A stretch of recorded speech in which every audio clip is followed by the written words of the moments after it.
चलिए आज हम चलते हैं स्पेन के तट पर बसे एक छोटे से पहाड़ी शहर सलूसिया। जरा सोचिए, सफेद दीवारों वाले घर, पतली पतली गलियां और हर घंटे गूंजती चर्च की घंटियों की आवाज। पहली नजर में देखने पर तो ये जगह किसी खूबसूरत पोस्टकार्ड जैसी लगती है। लेकिन कहते हैं ना कि हर खूबसूरत चीज का एक दूसरा पहलू भी होता है। सलोसिया का भी था। दिन में ये शहर जितना दिलकश था, सूरज ढलते ही उतना ही वीरान हो जाता था। हवा में एक अजीब सी ठंडक घुल जाती और चारों तरफ एक बेचैन करने वाली खामोशी पसर जाती। और इसी कहानी के बीच में एंट्री होती है मटेओ गुएरेरो की। 19 साल का एक नौजवान मैड्रिड से आर्किटेक्चर की पढ़ाई करने सलूसिया आया था, ताकि वो यहाँ की पुरानी इमारतों पर अपनी रिसर्च कर सके। सलूसिया के दिन की खूबसूरती ने मार्टियो को बहुत इम्प्रेस किया, लेकिन रात का सन्नाटा उसे थोड़ा अजीब लगा। उसने जल्दी ही एक बात नोटिस की। जैसे ही शाम होती, लोग अपने अपने घरों में बंद हो जाते। सड़कें एकदम खाली, मानो हर कोई अंधेरे से छिपना चाहता हो। एक शाम अपनी रिसर्च करते करते वो पुराने चर्च के पास वाले कब्रिस्तान में जा पहुंचा। उसे नहीं पता था कि यहीं से इस शहर का एक भयानक रहस्य उसके सामने आने वाला है। वहां एक पुरानी कब्र के पास मार्तियों की नज़र एक बहुत ही अजीब चीज पर पड़ी। एक टूटा फूटा सड़ रहा शादी का मेहराब, जिस पर अब भी कुछ मुरझाए हुए फूल चिपके थे। और यही एक सवाल मटियो के जहन में गूंजने लगा। आखिर कब्रिस्तान में कौन शादी करता है? उस रात के बाद चीजें बदलने लगीं, बहुत तेजी से। पहली रात उसे गली के कोने पर सफेद गाउन में एक परछाई दिखी, जो पलक झपकते ही गायब हो गई। अगली रात उसे अपनी खिड़की के ठीक बाहर किसी के कपड़े की सरसराहट सुनाई दी। और फिर उसने पत्थर की सड़क पर कीचड़ से सने पैरों के निशान देखे, जो सीधा कब्रिस्तान की तरफ जा रहे थे। अब जाहिर है डर तो लग रहा था, लेकिन माटियों की जिज्ञासा उसके डर पर हावी हो गई। वो खुद को रोक नहीं पाया। रात के 2 बजे वो टॉर्च लेकर उन निशानों का पीछा करते करते वापस उसी कब्रिस्तान पहुंच गया। और वहां उसी टूटे हुए शादी के मेहराब के नीचे उसने उसे देखा। एक औरत शादी के फटे पुराने जोड़े में खड़ी थी। उसका चेहरा एक सफेद घूंघट के पीछे छिपा था। उसे देखकर ऐसा लग रहा था मानो वो सदियों से किसी का इंतजार कर रही हो। माटेओ ने अपनी सांस रोक ली। सन्नाटा इतना गहरा था कि उसे अपने दिल की धड़कन साफ सुनाई दे रही थी।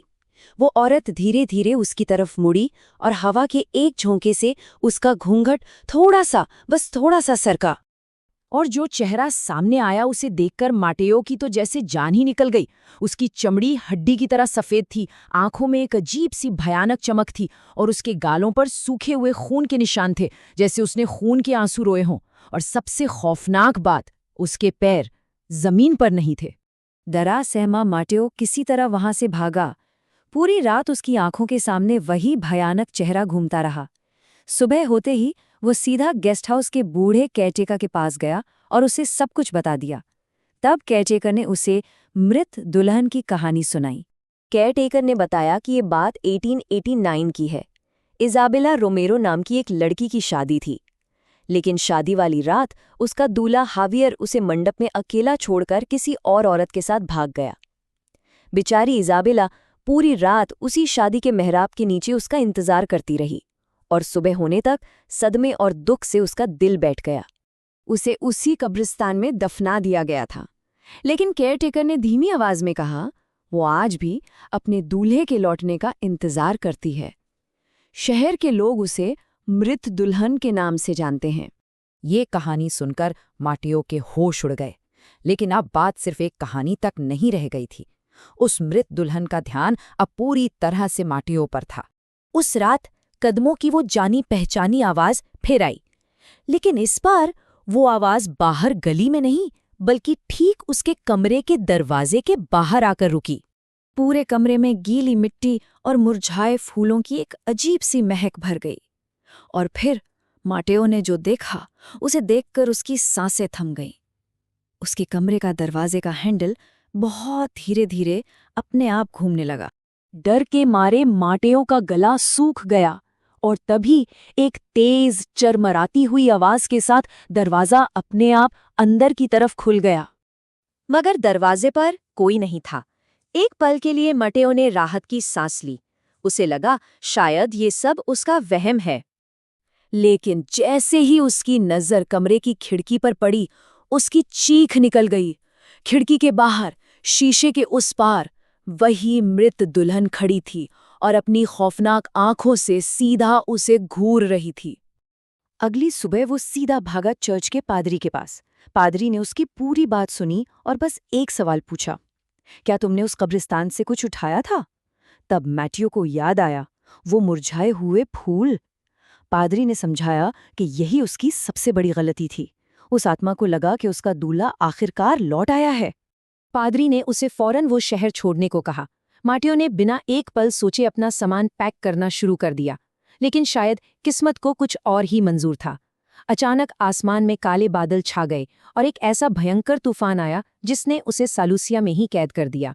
और फिर वो हुआ जिसका डर था। पहले घर की लाइटें टिमटिमाई और बंद हो गईं। फिर बाहर जोर से बिजली कड़की और बिजली की उस एक चमक में मटेओ ने देखा कि मृत दुल्हन कमरे के बाहर नहीं बल्कि अंदर, ठीक उसके सामने खड़ी थी। गेस्ट हाउस के केयरटेकर ने उस रात सिर्फ एक दिल दहला देने वाली चीख सुनी। जब तक कोई मदद के लिए पहुंचता तब तक बहुत देर हो चुकी थी। अगली सुबह माटियो की लाश मिली। कहाँ? उसी कब्रिस्तान में, उसी टूटे फूटे शादी के मेहराब के नीचे। उसका पूरा शरीर गीली मिट्टी से सना हुआ था। लोग कहते हैं कि मृत दुल्हन को आखिरकार अपना दूल्हा मिल ही गया और वो उसे हमेशा के लिए अपने साथ ले गई। ये कहानी एक सवाल जरूर छोड़ जाती है, न जाने दुनिया में ऐसी कितनी अधूरी कहानियां हैं, कितनी त्रासदियां हैं, जो आज भी ऐसे भूत बनाती हैं जो बस इंतजार कर रहे हैं।